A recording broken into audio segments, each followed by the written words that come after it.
Udumo kuNkulunkulu kweliphezulu nokuthula emhlabeni kubantu abathokozelwa nguye. Baba uNzibande uyakubingelela Dlalifa izulu. Ngithi uJesu Kristu inkosi. Simbongeke kakhulu simdumise umoya wami etusa inkosi ukuba sikwazi ukuhlangana futhi namhlanje sizoshare izwi likaNkulunkulu. Sizokhumbula ke ukuthi kusasa ukugcinwa inkosi sizobe sisengwavuma emathobeni.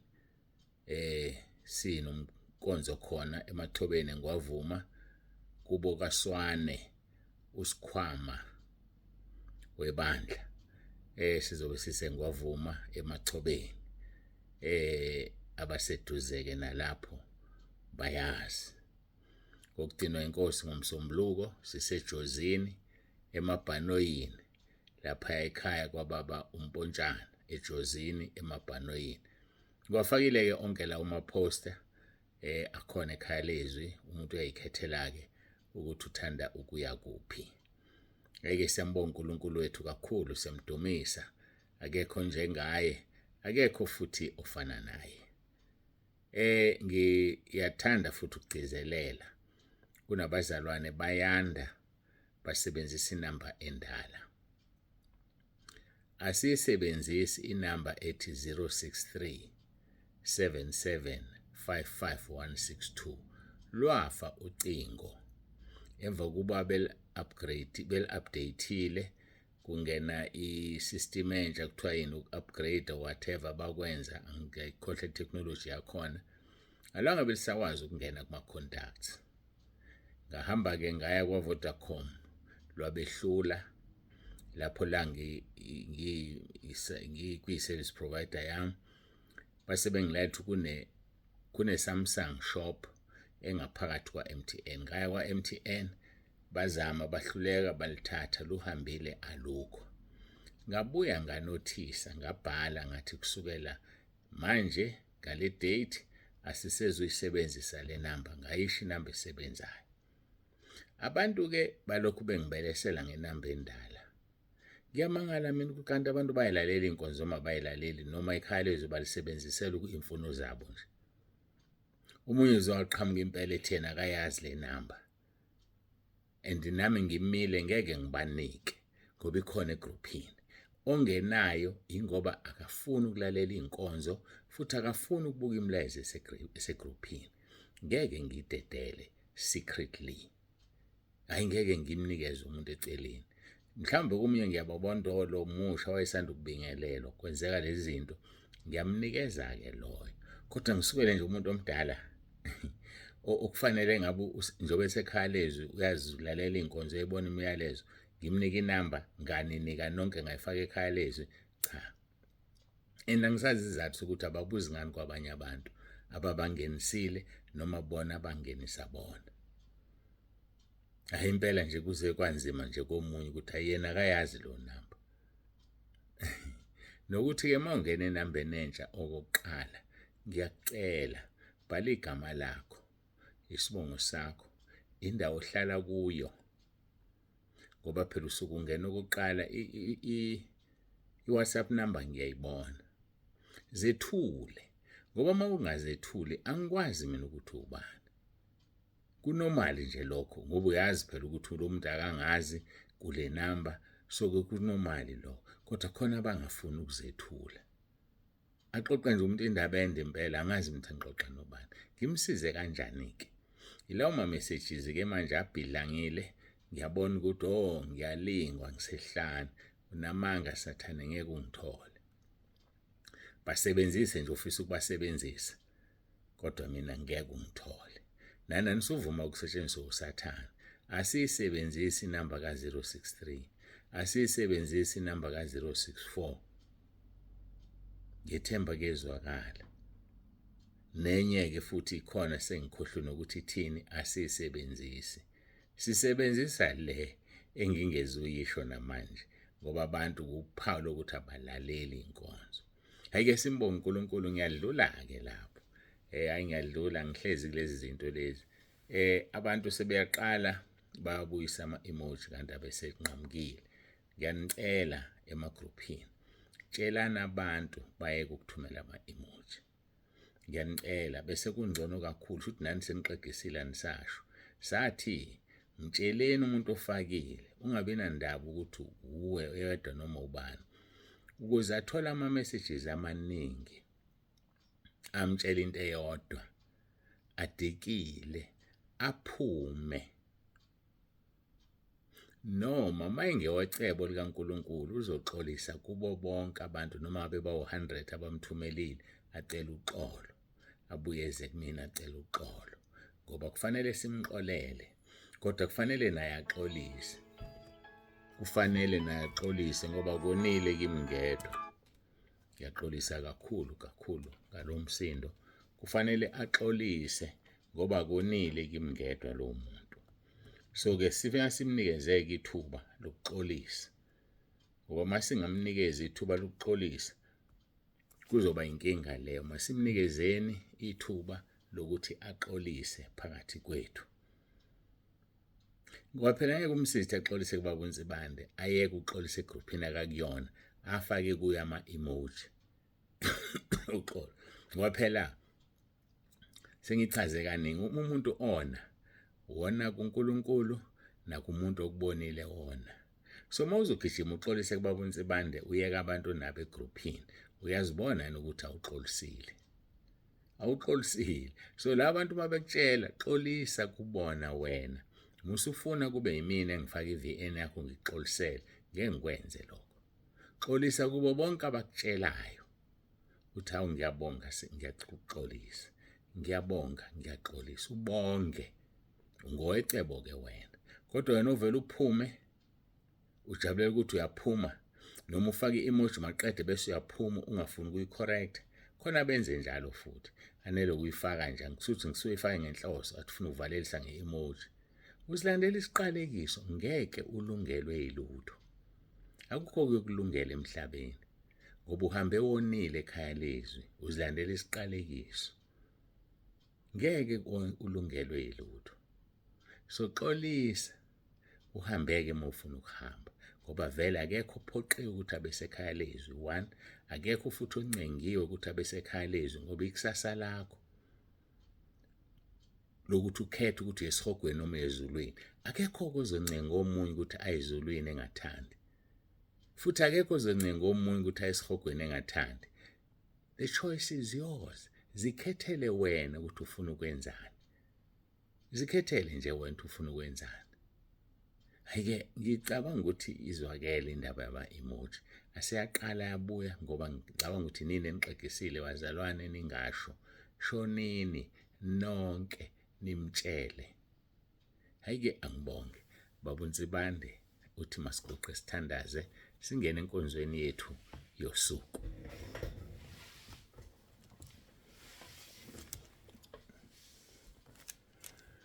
Baba ongcwele, baba olungileyo, uNkulunkulu wethu onomusa, siyazithoba phambi kobuso bakho, siyakubonga ngakho konke osenzele khona. Siyacela-ke Nkosi ube kanye nathi kule nkonzo manje, ukhulume uzambule, sinikela kuwena Moya Ongcwele. Yenza umsebenzi ngendlela ofisa ukwenza ngayo, thina silalele wena. uJesu Kristu inkosi. Amen.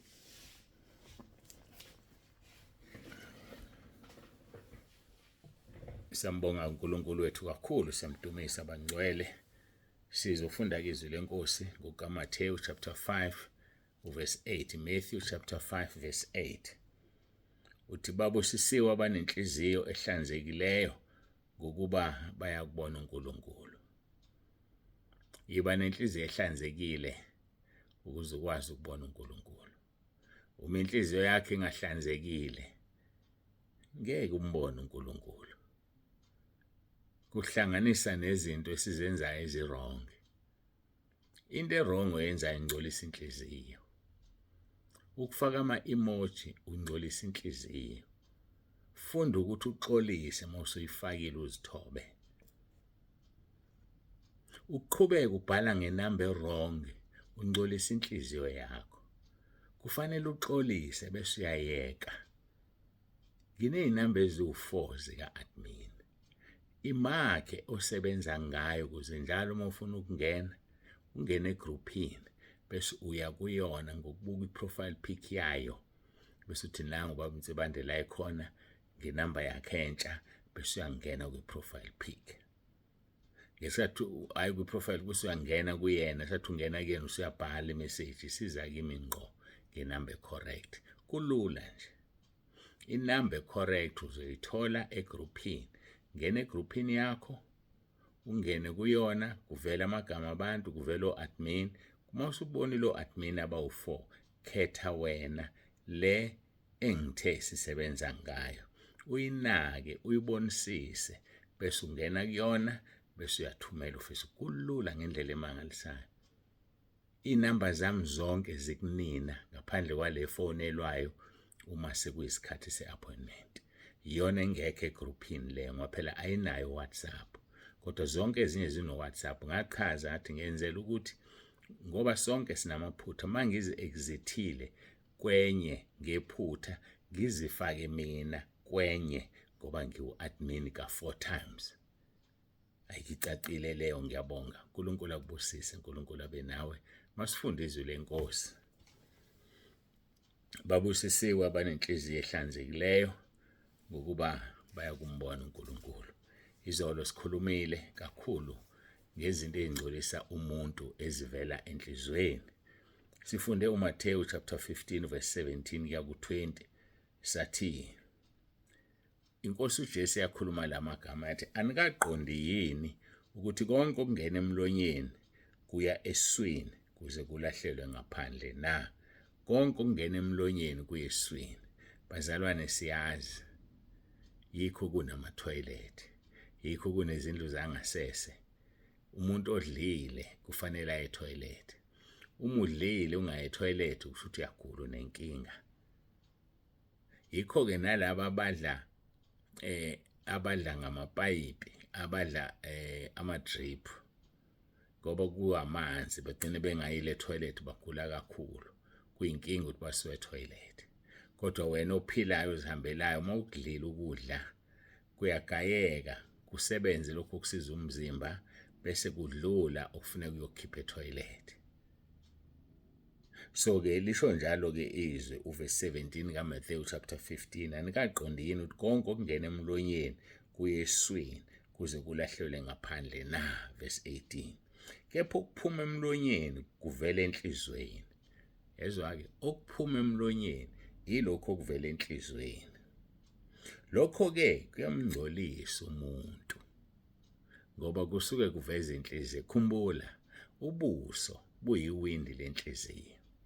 Uma umuntu ethukuthele gayibozi isifuba sakhe sigcwele ulaka olwabona uMshumayeli chapter 7 verse 9 ubona ebusweni uthi ayibo hey ithukuthele le ndoda hey lolwandle lugcwele kubi makunje yabo. Noma umuntu enenhliziyo enhle esese ubona ebusweni esmayila bonda lo muntu lo uyathokoza kumhambela kahle.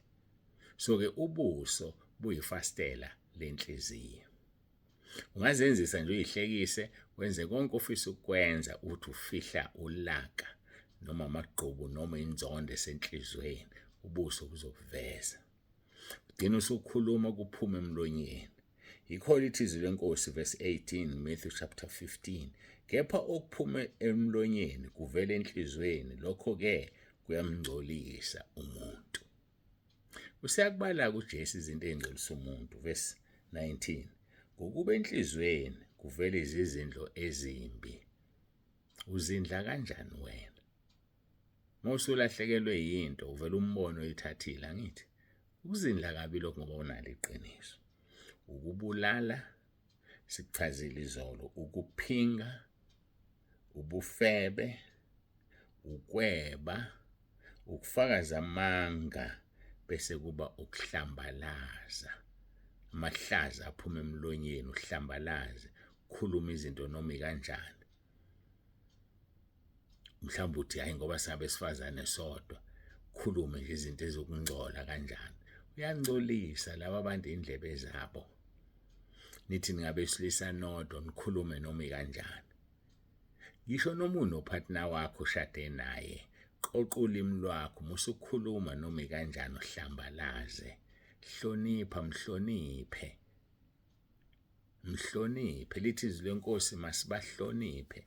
Izwi lenkosi lithi masihloniphane ngoba sibizelwe kuphi? Ebungcweleni. Ilapho lasibizelwe khona. Selibheka nje leli vesi uNkulunkulu ngemthemba uzongisiza ngisheshe ngilithole. Ngoba sibizelwe ebungcweleni bafowethu. Ngakho-ke kubiza ukuthi-ke umuntu abe ngcwele. Ake sifunde abaseThesalonika bokuqala chapter 4. Thesalonika bokuqala chapter 4 verse 3 sikhuluma ngabashadile abahloniphane bangakhuluma amagama angcolile. Verse 3 ngokuba lokhu kuyintando kaNkulunkulu ukungcweliswa kwenu ukuba nidede ebufebeni. Nidede ebufebeni. Verse 4 ukuba yilo naloyo kini akwazi ukuhlala nomkakhe ngobungcwele nangokuhlonipha. Uyamhlonipha umkakho. Awukhulumi noma kanjani. Ngoba uthi ninodwa. Khuluma amagama ahlambalazayo. Khuluma amagama angcolile. Noma bese kufika isikhathi senkonzo yenu yasekamelweni, awukhuluma amagama ahlambalazayo. uNkulunkulu ukubizele ebungcweleni. Sho njalo ngiphinde uverse 3 no4 ngokuba lokhu kuyintando kaNkulunkulu ukungcweliswa kwenu kuba nidede ebufebeni. Izwi lenkosi-ke liyamngcwelisa umuntu. Uyangcweliswa njengoba likhuluma kanje. Ngakho kuyintando kaNkulunkulu ukuba ungcweliswe wena udede ebufebeni. 4 ukuba yilona naloyo kini akwazi ukuhlala nomkakhe ngobungcwele nangokumhlonipha. Hlala nomkakho ngobungcwele. Mhloniphe. Musumphathiso kwesifebe sasemgwaqeni. Musumphathiso kwamanyala noma kokungcola unkosikazi wakho. Kodwa hlala naye ngokumhlonipha. Wazi ukuthi umuntu naye futhi uyindlalifa yezulu kanye nawe. Angiphinde kuverse 4 bese ngiya ku5. Ukuba yilona loyo kini akwazi ukuhlala nomkakhe ngobungcwele nangokuhlonipha, kungabe ngokushisa kwenkanuko njengabezizwe abangamazi uNkulunkulu. Kungabe ngokushisa kwenkanuko. Kodwa umhloniphe. Nangubhizi uyapheka, usiyambhudukeza wena ngoba uthi unkosikazi wakho.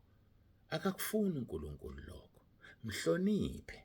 Hlala naye ngobungcwele nangokumhlonipha, kungabi ngokushisa kwenkanuko njengabezizwe abangamazi uNkulunkulu. Verse number 6 ukuba kungabikho noyedwa omonayo amphamba umfowabo ngento, ngokuba uNkulunkulu ngumphindiseli kukho konke lokho, njengokuba sanitshela phambili saqinisa. Ngoba lento idala ukuthi wena ubehave sokwesilwane esivele sikhwele nje phezulu kwesinye. Kangangokuthi lithi kuverse 6 ungamoni umkamfowenu. Ngoba lento uzoyijwayela vele usele nomkamfowenu la usiyambhudukeza nje, usiyamona umkamfowenu. Mhlawumbe asabeke nokukuvulela icala lokuthi umdlongulile noma wena umsabisile. Konke lokhu kusuke ngahlaleni ngobungcwele. Asihlaleni ngobungcwele sihloniphane. Ayikho inkunzi yonkomo la. Sengathi inkunzi yenkomo bonke nje umuntu ogqoka isiketi la ekhaya odlula kuwena, nengane zakho, nengane zomfowenu, nengane zikadadewenu, umalume kuzo. Busuzisabisa la. Lizovela iqiniso ngelinye ilanga. One day lizovela iqiniso. Mhlawumbe ngowesifazane. Indoda ayikho iyasebenza. Nango osebenzayo ngaphandle. Usumngenisa endlini. Usuzofeza inkanuko zakho ngesisebenzi sala ekhaya. Baba la ekhaya asahlonipheki. Maye ngeke isisebenzi silale embedeni wakhe nawe. Ihlazo lelo elikhulu. Umuntu akazihloniphe, uhloniphe uNkulunkulu. Uzongena kanjani ezulwini wenza amanyala nje angcolile? Mhlawumbe usawenzi wawenza ngelinye ilanga. Nakhula ekhaya kuhleziwe. Kulethwe umuntu ozolekelela unkosikazi ngoba uyasebenza. Sekuyintombi kuwe, sekumfazi kuwe, unabafazi ababili wena. Uhambile unkosikazi uyosebenza, nangosebenza ngaphakathi ekhishini, uklinayo nowenza konke. Usudlula kuyena wena. Uyazilulaza ukungcola amanyala lawo.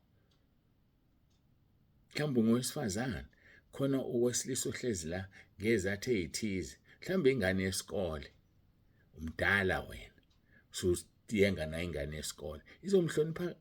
Yazi ukungcola lokho ayikho into engizoyenza. Umoya ethanga ukukhuluma ngizokukhuluma, kusho ukuthi khona engikhuluma nabo. Phumani emanyaleni, phumani ekungcoleni, busise umuntu onenhliziyo ehlanzekileyo ngoba uzombona uNkulunkulu. Ubusisiwe. Mhlawumbe indodakazi yakho le yafika nenkosikazi wakho, ayizalo wena ngqo kodwa useyibhudukeza. Ihlazo lelo, uyayisabisa. Ithini kumama wayo?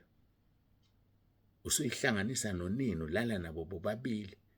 Kuphi uba indoda evikelayo lapho? Le ngane inoyise naye, mayingatshela uyise wayo lapha yakuthi uzokwenzani kuwe. Noma uqhoshe ukuthi ngoba uyayifundisa, ukhipha imali, izothula. Uyayilimaza, ufeyile esikoleni. Sibe ngamakhosikazi akho bobabili nomama wayo, ingane le. Hlazo lini lelo lenzayo baba ekhaya? Ngempela hlazo lini lelo lenzayo? Uzongena kuliphi izulu? Isihogo sakho siyoba nzima. Kodwa-ke uNkulunkulu enomusa, noma kunjalo wamthumela uJesu ukuba azosifela esiphambanweni. Kodwa uma ungaphenduki, ngiyesaba, ngiyalisaba ikusasa lakho. Angiphinde ngifunde uverse 6, sikuba sesithethweni bokuqala chapter 4, ukuba kungabikho noyedwa omonayo aphambe umfowabo ngento, ngokuba inkosi ingumphindiseli kukho konke lokho. Inkosi ingumphindiseli, ubona izinto zakhe azilungi nje. Yikho lokho uNkulunkulu uzokuphindisela noma ingane mayithanda kushaya ngokugula, akushaye nanoma ngani athanda ukukushaya ngayo. Kanti uphindiselela umfowenu lo onomfazi wakhe, uphindiselela ingane kadadweni lo wena usulale naye umalume, uphindiselele umkakho ofike nendodakazi la wayikhulisa usubona unkosikazi kuyona. Nayo-ke kubi uma nayo sibona ukuthi singabangisana nonini, siyakujabulela lokho, ayisamhloniphi unina, ayisamboni. Kwezinye indawo uphuma unina ngesanga ahambe ashiye ingane yakhe ibamba umendo. Kodwa kube kuqalephi? Kuqala endodeni, iyona enamandla, iyona ekwazi ukuzithiba. Kuphi ukuzithiba kuwe njengendoda kaNkulunkulu? Yini ungazithibi? Yini ube igceke lokudlala uSathane? uNkulunkulu usibizele ebungceleni. Phinda uverse 6, kuba kungabikho noyedwa omonayo aphambe umfowabo ngento, ngokuba uNkulunkulu ngokuba inkosi ingumphindiseli kukho konke lokho. Njengokuba sanitshela phambili saqinisa, ngokuba uNkulunkulu kasibizelanga amanyala, kepha wasibizela ebungcweleni. Ngakho-ke owalayo akala umuntu, kepha wala uNkulunkulu, yena oninika umoya wakhe ongcwele. Owalayo akala umuntu. Ungangithuka, uzwele intshumayelo yami, khulume konke okuthandayo, kodwa wazi ukuthi awali mina, wala uNkulunkulu. Ngokuba uNkulunkulu akasibizelanga amanyala, kepha wasibizela ebungcweleni. Ngakho-ke Matthew chapter 5 verse 8, babusisiwe abanenhliziyo ehlanzekileyo ngokuba baya kumbona uNkulunkulu. Masiguqe sikhuleke simbonge uNkulunkulu ngale nkonzo.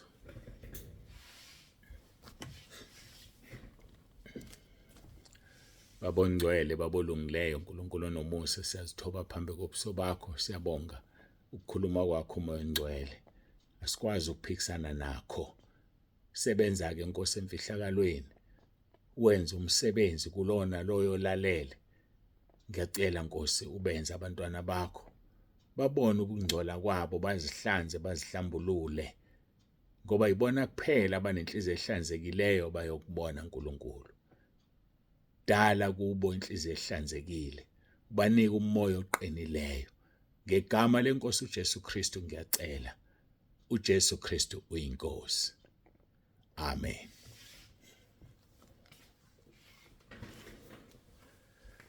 Siyambonga uNkulunkulu wethu kakhulu bangcwele, samdumisa. Hayi-ke lifikile lelo xesha, leso sikhathi sifikile ukuba uMzibande ukuthi avalelise athi uJesu Kristu inkosi. Ube nosuku oluhle.